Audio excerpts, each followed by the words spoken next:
ఓం శ్రీ గురుభ్యో నమః. అవధూత కాశీనాయన గురించి తెలియని వారు రాయలసీమ ప్రాంతంలో ఉండరనేది అతిశయోక్తి కాదు. అన్నదాతగా, అనేక దేవాలయాల జీర్ణోద్ధారకుడుగా కాశీనాయనకు ప్రత్యేకమైనటువంటి పేరు ఉంది.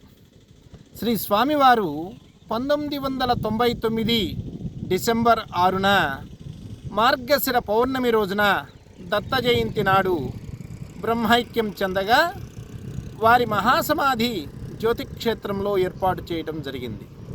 గత 25 సంవత్సరాల నుండి జ్యోతిక్షేత్ర కేంద్రంగా అనేక ఆధ్యాత్మిక కార్యక్రమాలు జరుగుతూ ఉన్నాయి. వేలాది మందికి అన్నదానం చేస్తూ ఉన్నారు. అటువంటి జ్యోతిక్షేత్రంలో ఈ రోజున అటవీ శాఖ అధికారులు అక్కడి కార్యక్రమాలని ఆపటం, అక్కడ నిర్మాణాలని కొన్ని కూల్చటం జరిగింది అనేటువంటిది అత్యంత బాధాకరమైనటువంటి విషయం. రిజర్వ్ ఫారెస్ట్లో ఉంది అనేటువంటి నెపంతో ఆశ్రమాన్ని తొలగించాలనేటువంటి ప్రయత్నం జరుగుతూ ఉంది. హిందూ సమాజానికే కాకుండా సామాన్యులకి ఎంతోమందికి భోజనం పెడుతున్నటువంటి అన్నదాత అయినటువంటి కాశీనాయన కేంద్రాన్ని కాపాడుకోవలసినటువంటి అవసరం సమాజంలో ప్రతి ఒక్కరికి ఉంది.